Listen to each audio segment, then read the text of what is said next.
SIA Certifications is a leading global certification body offering management system certifications, training services to the organization to more than 50 plus countries. Headquartered in Gurgaon, India, SIA Certifications is committed in helping organizations enhance their credibility, improve operational efficiency, and demonstrate compliance with international standards. We are accredited by internationally recognized bodies from USA, that is IES and UF, which stands for International Accreditation Services and United Accreditation Foundation. We are also exemplar global certified for our training services. Our core services on which we work are ISO management system certifications, for example ISO 9001, ISO 14001, ISO 45001, ISO 27001, ISO 22000, ISO 13485, ISO 37001, and many more other standards. We also provide training programs for lead auditor, for internal auditor, for lead implementer that is aligned with ISO standards. We also work with compliance and system audits. We support in third-party certifications. SIA Certifications serves a wide range of industries including manufacturing, construction, healthcare, food processing, hospitality, IT, education, logistics, finance, and energy.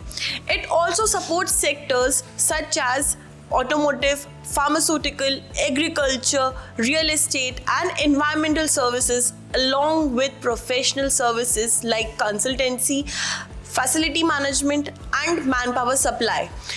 Government bodies like NGOs, telecommunication, and e-commerce companies also rely on SIA certifications for ISO standards that enhances quality, safety, security, and operational efficiency across global market. SIA certifications is built on a core value of integrity, impartiality, customer focus, emphasis honest, fair, and reliable certifications services. They emphasize competency through continuous learning and enhances innovation to stay current. The company is accountable to protect the confidentiality of the customers and is committed to provide sustainable and responsible business practices. Such a beautiful introduction about myself. I'm so happy to hear it. So good afternoon, friends. Today I'm here and I welcome you in the webinar section of awareness for ISO 9001 2015, ISO 14001 2015, and ISO 45001 2018. Although it says that I need to explain the standards, but let me be very clear that today I'm not going to discuss about the clauses of these standards. Other than that, we will discuss about the standards only, but on a different way. So I'm Gyanendra Trivedi, your speaker, your host for today's webinar. Communication, as Surbhi has already told, but still I want to introduce myself that I am a BBA graduate in 2008 and then MBA in 2010. In between, in the year 2009, I have done my first lead auditor course in ISO 9001 2008. And in the year 2011, I have again revoked and upgraded myself for ISO 14001 and OSAS 18001. After that, when these standards got upgraded, I have upgraded myself as ISO 9001 2015, ISO 14001 2015, and ISO 45001 2018. Till now, I have worked with many companies with senior and experienced auditors, those who have guided me to achieve this level on which today I am standing. So today's topic that we are going to discuss is positives of ISO, negatives of ISO, myths of ISO, and yes, brief about ISO 9001 2015, ISO 14001 2015, and ISO 45001 2018.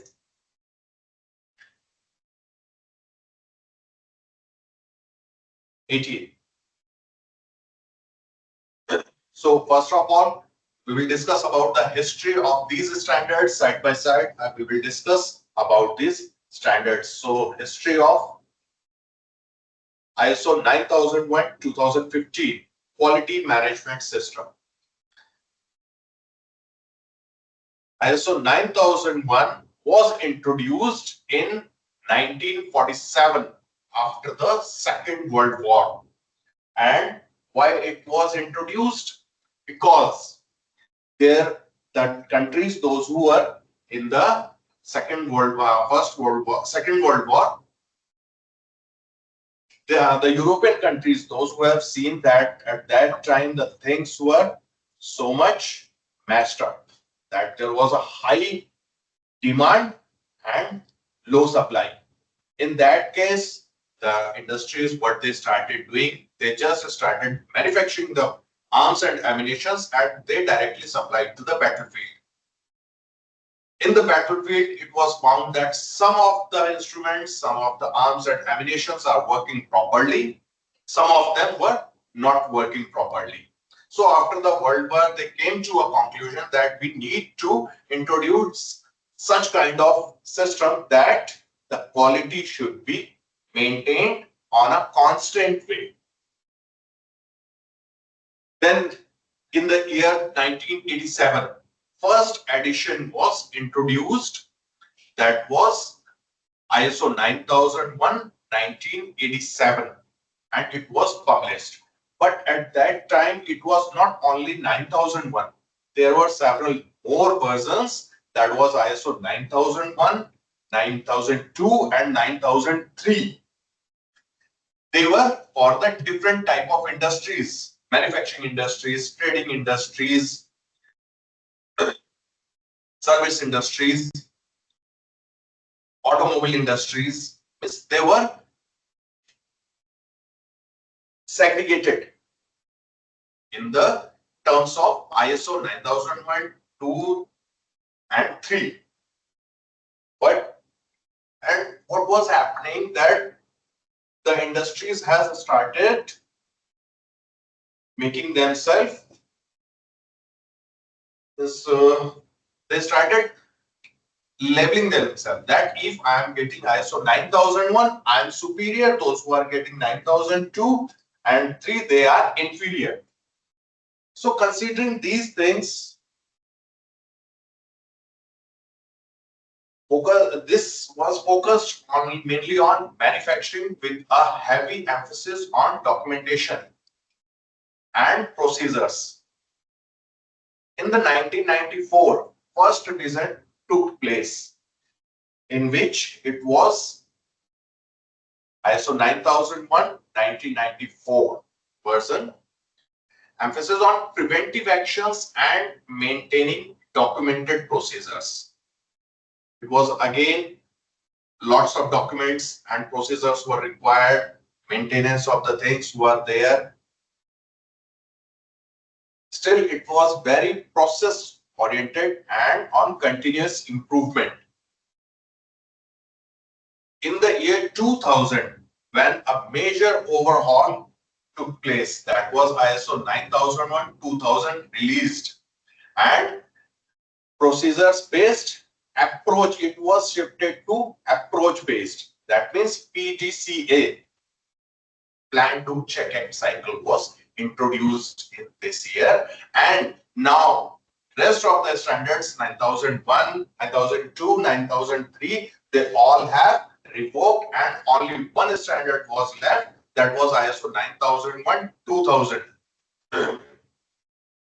Then in the year 2008, new standard was introduced, and that was 9001 2008 with a minor change in that, no favorable changes. But in the year 2015, when the current standard that is going on, it was ISO 9001 2015 introduced, and the clauses of ISO 9001, they have been increased by 8 to 10 clauses.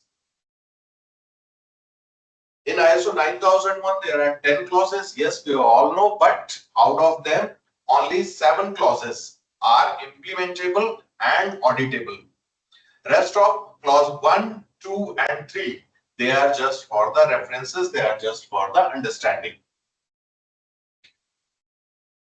Now, in 9001 2015, it was introduced with the context of organization, means understanding the organization, risk assessment, and risk-based thinking was there. Earlier, it was saying that we need to plan, then do, then check, and act on that. But now, in 2015, the risk-based thinking is there. Means plan, first of all, plan the things, then do a risk-based thinking that whatever we have planned to achieve, what kind of problems, what are the difficulties that we are going to face. We have to identify them in advance. Then we have to do. And when we start doing, as we have already done our risk-based thinking, that means we are ready to face the problems that are going to come as a hurdle in between, and we are already ready for that. So whatever the destruction by the problem is going to be impacted on the work will be reduced in advance, and we are ready to face it. That means we have a backup plan for that. Then it says check and then act. So the problems and the difficulties that we are going to face in the process, that will be reduced somehow. Our new standard is about to introduce, most probably in this year only, 2025, but it's still under review. So as and when it will be introduced, it will be upgraded as ISO 9001 2015 25. But as the this ISO gives a time of 3 years to upgrade ourselves from previous standard to the current revision. Then here comes the short history about ISO 14001 Environmental Management System. The first edition that was introduced in 1996, ISO 14001 1996 was published, developed in the response to global environmental concerns and increasing regulations. Then provided a structured approach for environmental management based on the same PDCA cycle, plan, do, check, and cycle. Then in the year 2004, first revision, and it was mapped with strengthened requirement for legal compliance and monitoring and environmental policy. Focused on continual improvement and prevention of pollution justice. Prevention of pollution.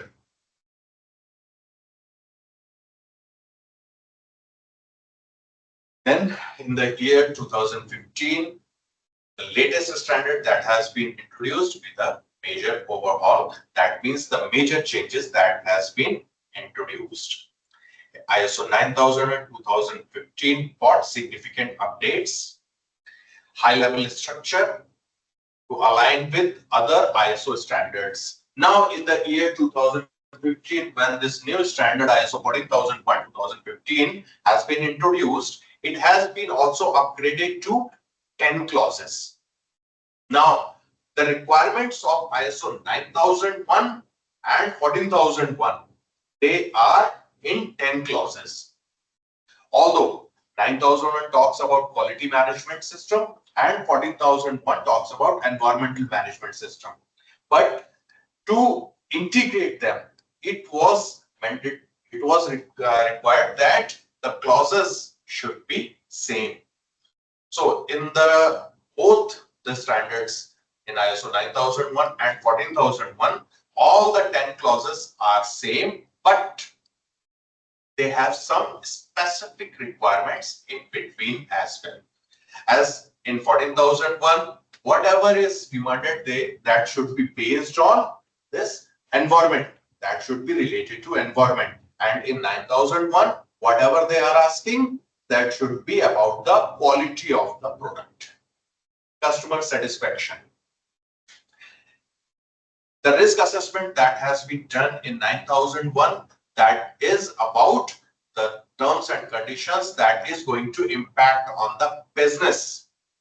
But in 14001, whatever is going to impact the environment, that could be the internal environment or the external environment. It could be any environment.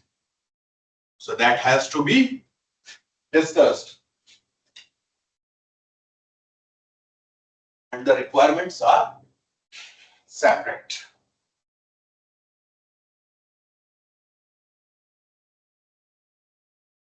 The next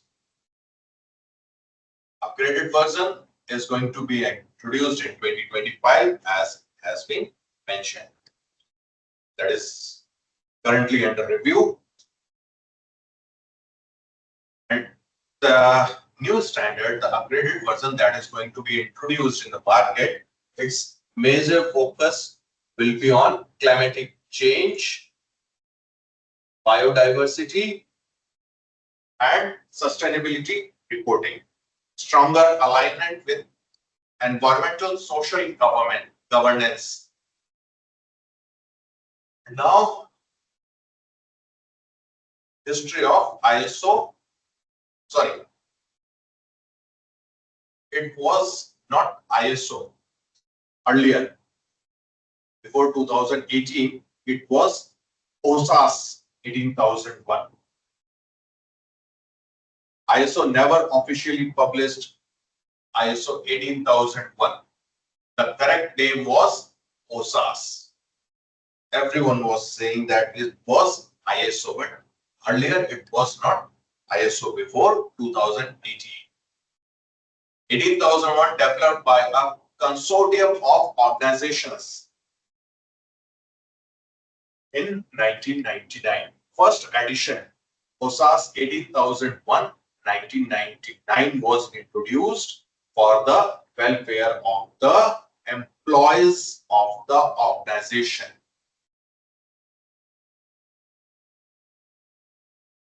Developed by the OSAS project group, it was not ISO. Created to fill the gap on an international occupational health and safety standard. Provided a framework for managing workplace health and safety risks. In the year 2007, first revision was there. That was ISO 18001, 2007. Improved alignment with ISO 14001 and ISO 9001. Focused more on health in addition to safety. Strengthen employee participation and legal compliance.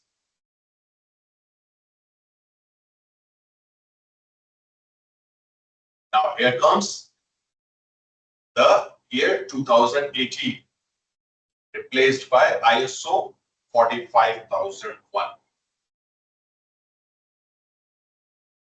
ISO 45001 2018 officially published by ISO as the first global OHS standard.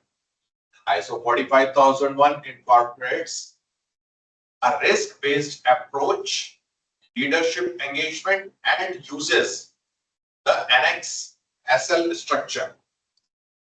Easier integration with ISO 9001 and 14001 because in the year 2018 when ISO 45001 as a OHSMS occupational health and safety management system introduced, it has same 10 clauses. The clauses are same, but as it's a health and safety management system, so the requirement of these standards are different. We can integrate them, we can make the documents in a single shot, that if there is, it is talking about the risk and opportunities, we can take the risk opportunities in one document and we can discuss separately but in an integrated manner about the quality, about the environment and about the health and safety.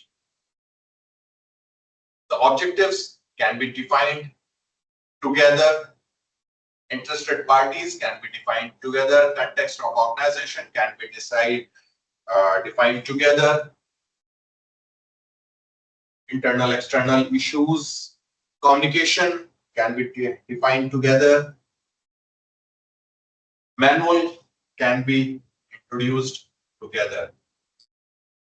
Now, OSAS 18001 was withdrawn in March 2021. Organizations were given a 3 years transition period to migrate to ISO 45001. Now, here comes the benefits.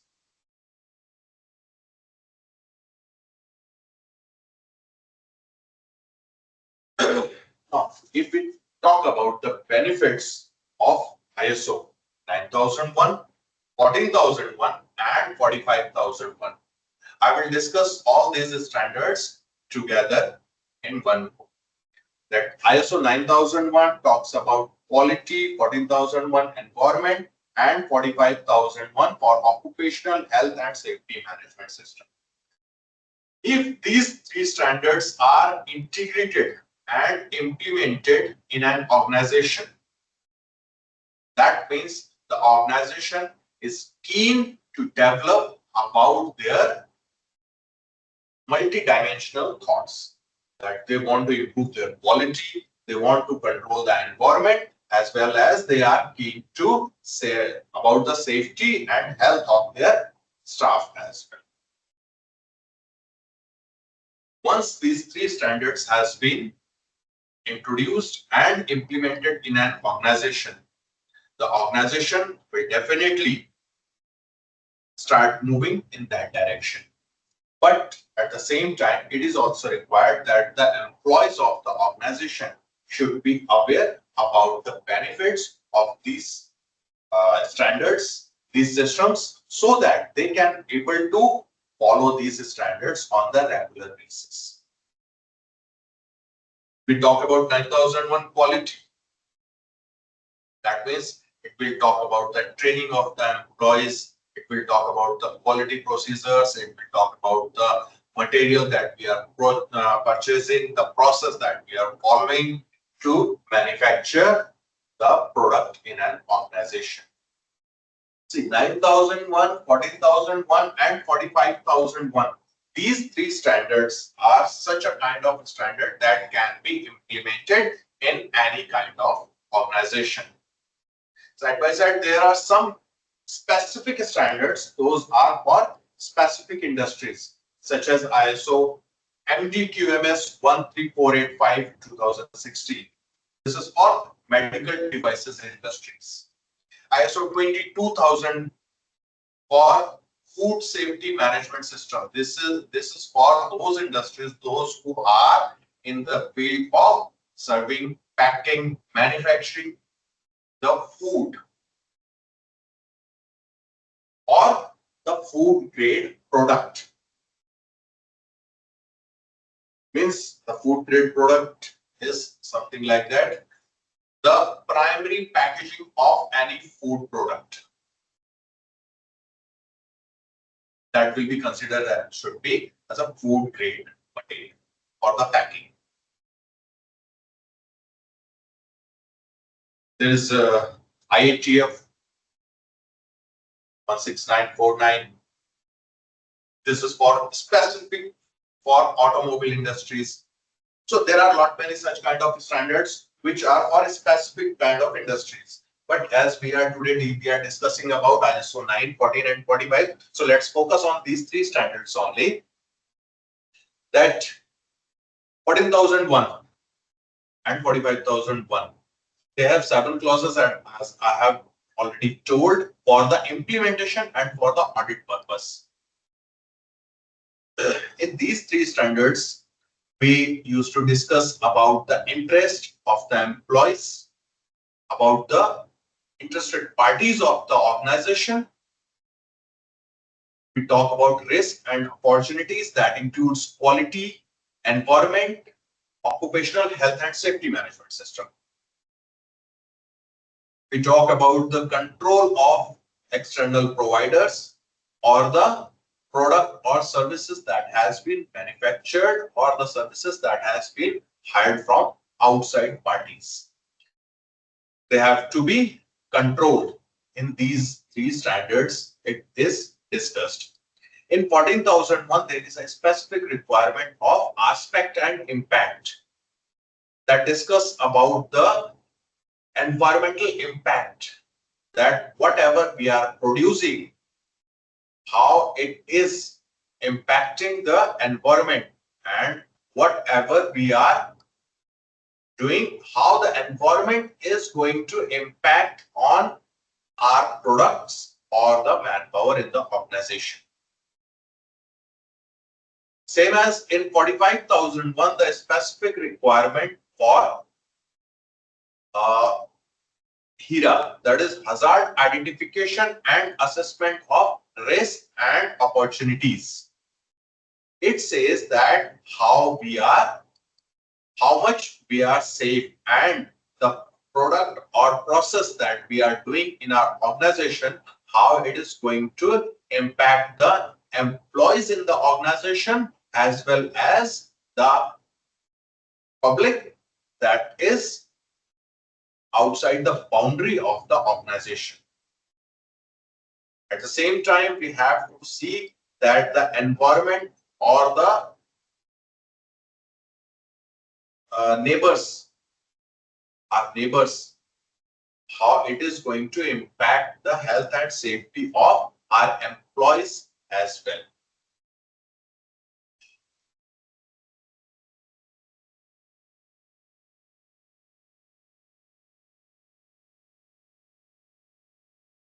Now, these are the benefits that we have discussed. Now, losses. Now, what kind of losses that we have to face? It's a very different thing that, yes, we are implementing a system in an organization and we will face some kind of losses as well. So, yes, implementation of these standards in an organization have some losses as well.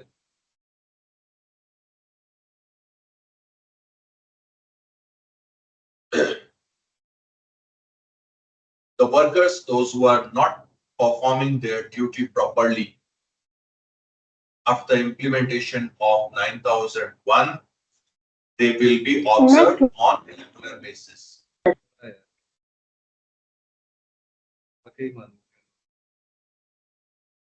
They will be observed on regular basis. Their activities will be observed. Whatever they are performing, whatever they are wasting, that will be observed on regular basis. Because yes, now we have the organization. As an organization, we have the system that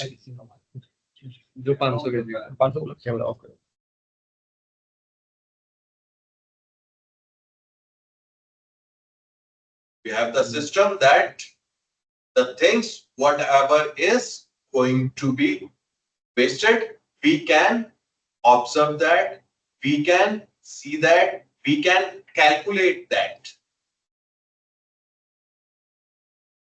So those who are not performing well, the implementation of ISO 9001 is a loss for them, because now either they have to perform or they have to leave the organization. That means they have to improve themselves if they are not doing that so till date. Same as in ISO 14001, the industries, those who were disposing their waste, their hazardous waste, or the waste, such kind of waste, those who are going to impact the environment outside the premises, and those who are using the equipments which are impacting the environment outside the premises as well as inside the premises.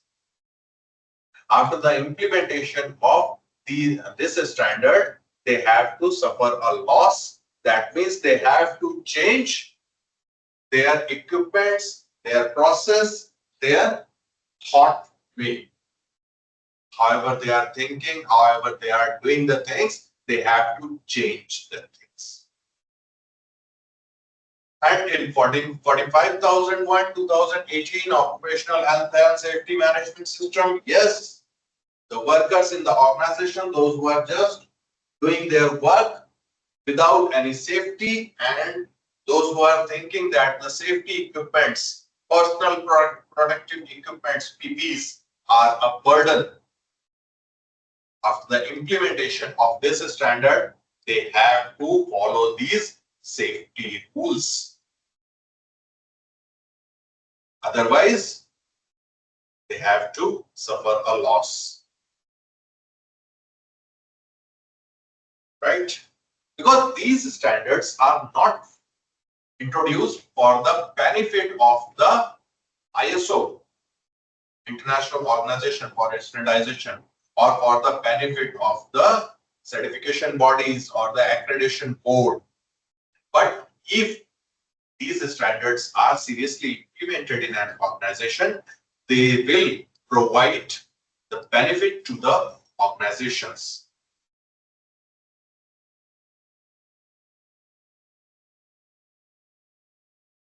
Now, here are the myths about ISO.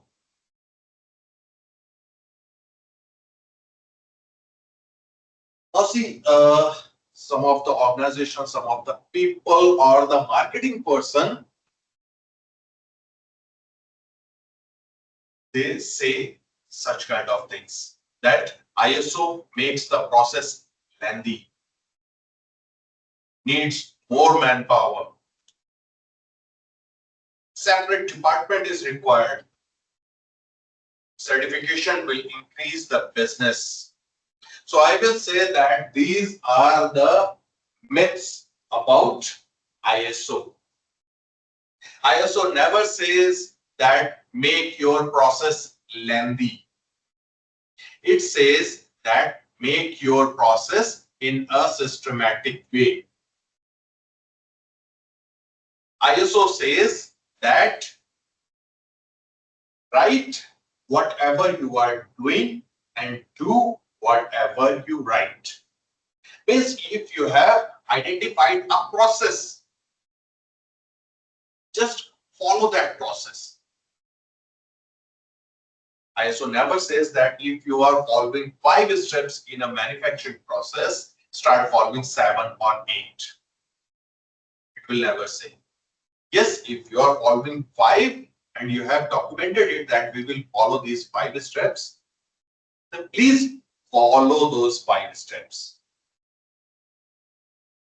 It never says to make more and more records, procedures, documents. But yes, it says that whatever you are doing, record it. Because if you are recording something, you have a backup plan, that whenever you want to update yourself, if you want to look behind you have a data from where you can find out the things that what were you doing and where you are standing right now. Suppose that in an organization, if we don't have the record of our wastage, then how can we able to calculate our losses and the things that we can able to control them? How we can able to make? We won't be able to identify because we don't have that records that in 1 month how much we have produced, how much we have sold, and how much we have wasted. Okay, how much we have sold can be calculated on the basis of the bills that we have generated on for our customers. But how much we have produced and how much we have wasted, that cannot be identified. And in the wastage or in the rejection, what type of problems we have faced, what were the cause of rejection. If we have that cause of rejection, we can able to identify the things, the parameters or the trainings, whatever is required to control those wastes. We can do that. So ISO never makes the process lengthy. It makes the process simple and systematic. Now needs more manpower. No, I will not say that. ISO says that if you have 10 employees in an organization and you are going to implement ISO in your organization, now you have to hire 5 more people. You need not to hire. With the existing manpower, we can implement the system. We can effectively run the system in an organization.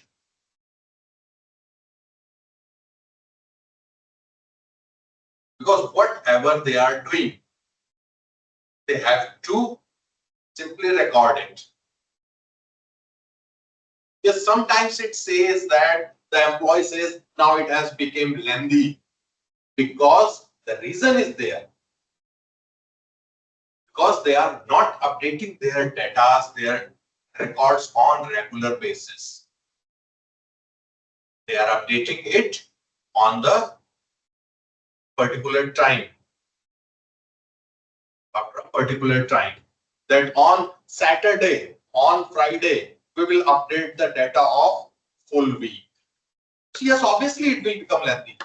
Because if you are doing the work of one week in 1 day, then of course it will become lengthy.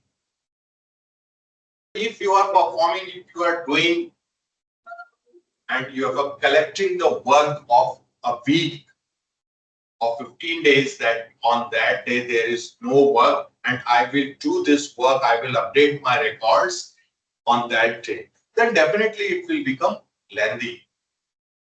And after that you will say that one more manpower is required to update these documents. But if you spend just 30 minutes of a day to update your records on regular basis, then it is not going to be lengthy. It is not going to be hassle for you. And everything will be in a planned way. The production department needs to plan whatever they have to produce on that day. If they invest their 30 minutes in the morning for making the production plan for the day, they can easily update it.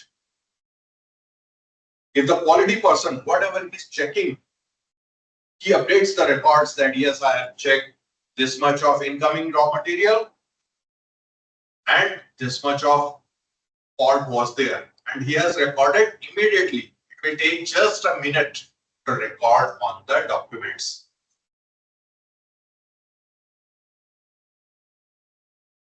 So it is a myth that needs more manpower.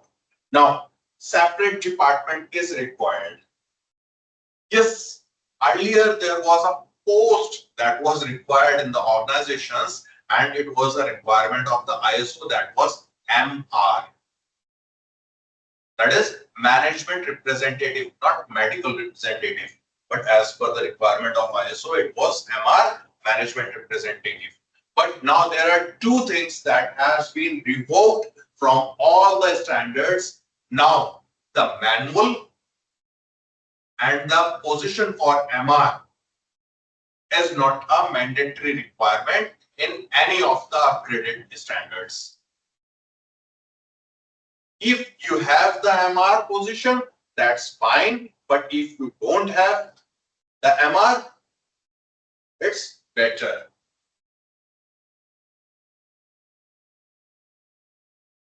If you have prepared your manual, that's fine. If you have not prepared, that's also fine. No one can ask that it's a mandatory requirement, or none of the auditor can impose an NC for these documents for these positions. Now, what had happened that every department has given the duties that whatever the documents and the records that is related to that particular department, that department have to represent it themselves. None of the person is going to represent their department on his behalf. That's why no separate department is required for ISO.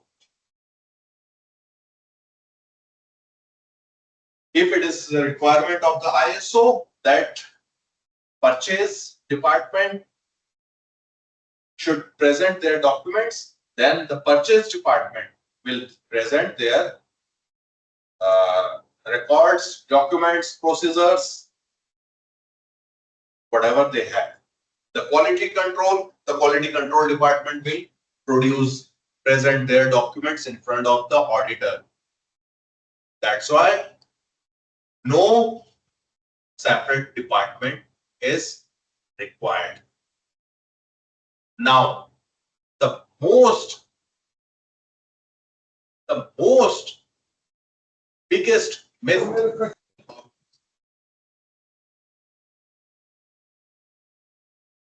about the ISO certification, that ISO certification will increase the business. No. ISO certification will not increase your business. If it is a truth that ISO certification will increase the business, there are not many certification bodies, those who are selling their certificates for just 1,000, 2,000, 5,000 rupees in the market. Everyone can purchase this certificate and can increase the business. So I will clearly say that the certification will not increase the business. You are on the fourth part, certification will increase the business. So I would like to ask a question, that when a person is ill, he visits the doctor gives the prescription. The person goes to the medical store and purchases the medicine.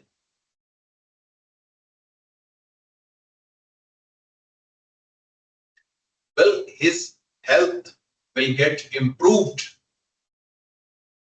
from this much of process.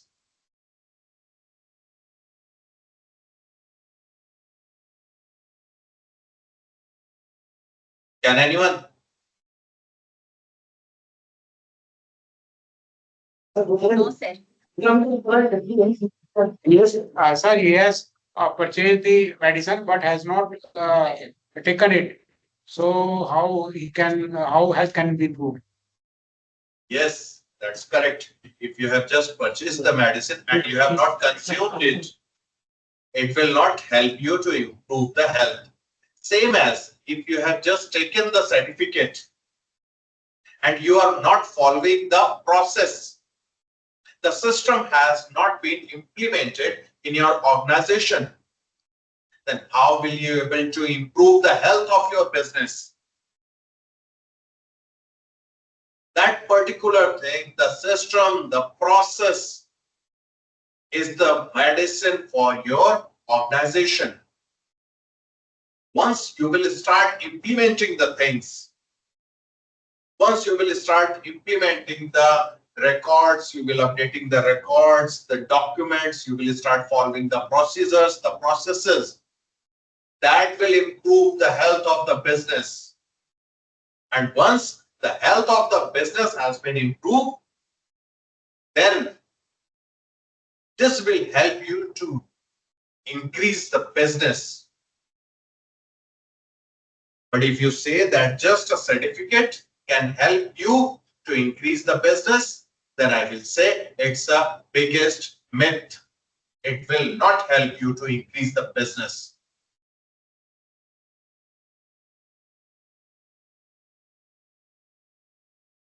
Whatever we are doing, whatever we are learning through the certification process, through the implementation process, through the trainings, that could be internal auditor, lead implementer, lead auditors, awareness training programs, whatever we are learning, that will help to improve the system of our organization. So it is very much clear that just a certificate will not increase the business. But if you are doing the proper systematic work in your organization, that will definitely increase the business. Let's take a small example. I will take a small example that an organization is manufacturing a keychain. His production capacity in a month is 10,000 pieces. Every month he is producing 10,000 pieces, out of which they are selling 8,000 pieces to the market. Rest of the 2,000 pieces has been rejected due to some of the reason, but due to the quality of their product, they are not facing any kind of losses, even if those 2,000 pieces has been rejected. But at the same time, if there is a process of identifying the cause of rejection, the things due to which these 2,000 pieces has been rejected, if you have the process of identifying that thing, don't you think that the company can control the 20% of the rejection, and they can reduce that 20% from 20% to 5% or 3% or 2%? Not in one go, but yes, they can do that. Because if they have the system of identifying the cause of rejection, they will definitely identify the things that what is the reason of this rejection. It might be possible that they have the 5 machines and every machine is producing 2,000 pieces on the dies, but out of which there was a machine which is defective. Might be possible the die is defective, might be possible the person who is operating that machine is not skilled. That's why this rejection is faced by company on the regular basis, but they don't have any process of identifying the things. That's why they are not able to find the reason. But once that reason has been identified and the cause of rejection has been removed, that means that total growth in the business, in the profit, might be increased by 15%.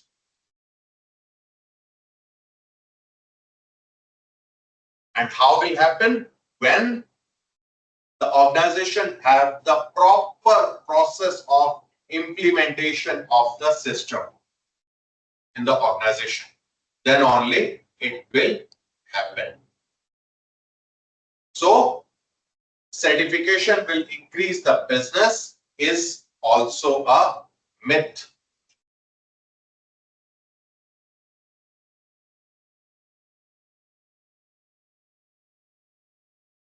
So now there are something about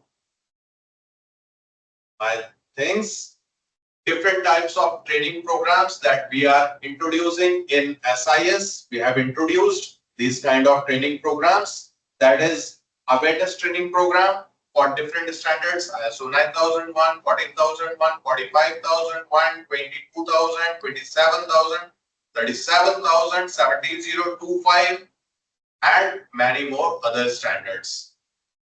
Then internal auditor training program.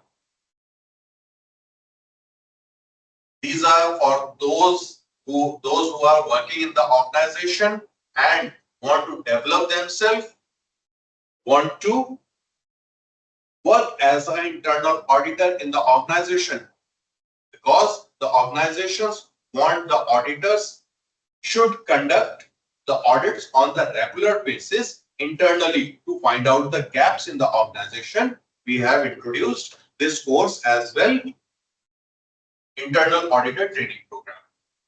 Lead auditor training program. This training program is for those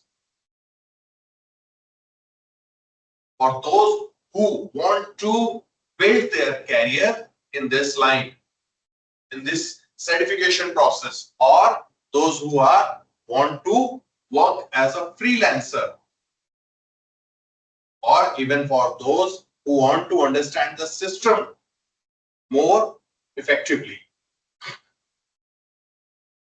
This training program is also available for ISO 9001, 40001, 45001, 22000, 27000, 13485, and lot many other standards. Then lead implementer training program. In this training program, used to introduce about the standards, how these standards can be implemented in the organization, what are the requirements of separate clauses, how these data come into the from where these data come from, and we will provide a set of documents that is required for the implementation of the standards in the organization.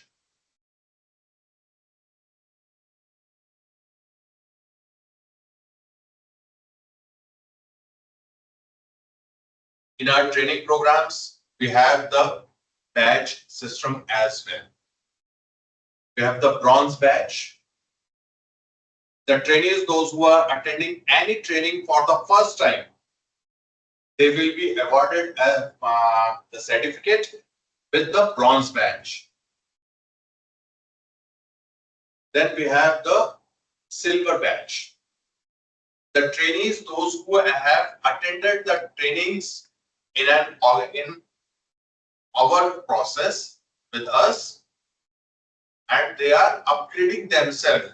Means earlier they have attended a awareness program for ISO 940, 945. Now they are attending a lead auditor training program. So earlier it was a bronze badge certificate. Now they have the silver badge certificate with a upgraded system, that they are attending the same kind of training program for the second time. So they have become the internal auditor, and at the same time, if the same person is attending the lead auditor training, internal auditor training program for the second time. First time he has attended awareness training program. Second time he has attended internal auditor training program. At the third time again he is attending the same training program for internal auditor, and he has a silver badge certificate. His certificate will be upgraded to gold badge certificate, and he will be awarded a lead auditor certificate.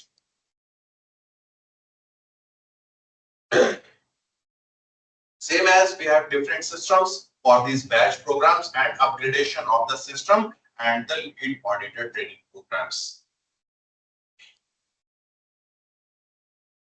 Suppose that the same person who has a gold badge and now he is attending gold badge with lead auditor certificate. Again, he has attended an internal auditor training program. Now, already he has a gold badge with a lead auditor certificate, but now this time his certificate will be upgraded and he will be awarded a gold badge lead implementer certificate. So these are the some examples. We have lot many process of upgrading the system, upgrading the certificates as well.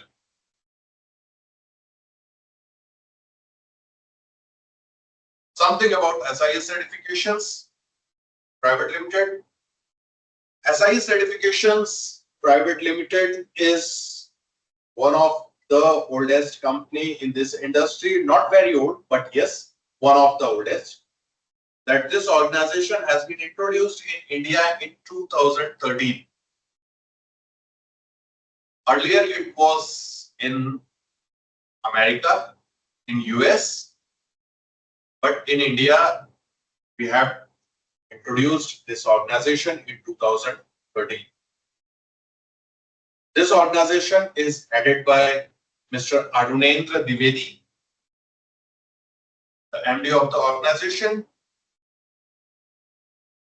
We have a very tough journey that we have started in the year 2013, but right now we are working for more than 55 countries. We have our offices in different countries as well. We have our office in Bahrain, in Qatar, in Dubai, in Malaysia, in Mongolia, and in many more countries, in Peru. Right? We have a client base of more than 15,000 satisfied customers. Those has been certified. Those has been certified by the SIS certifications. Because as you can see below the logo, that we do not sell, we certify. That's why we are now competing with big certification bodies, that is TUV, SGS, and other certification bodies. We are comparing ourselves with those certification bodies rather than comparing ourselves from those smaller certification bodies, those who are selling the certificates just for $1,000, $2,000, $5,000. We are not into that field.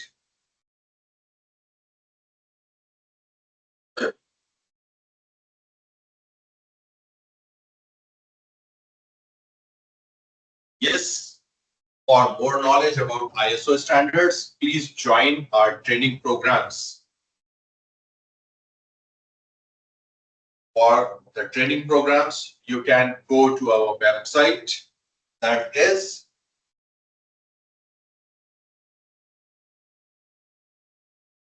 www.siscertifications.com, and the mobile number is 222-221-3696.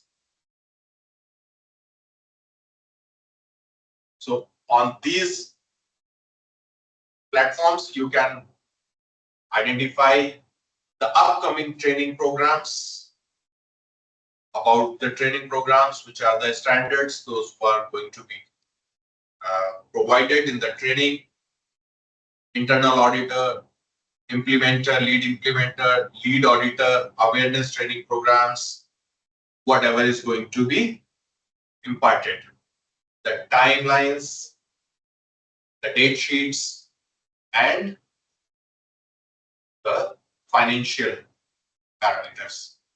You can identify things on these platforms. So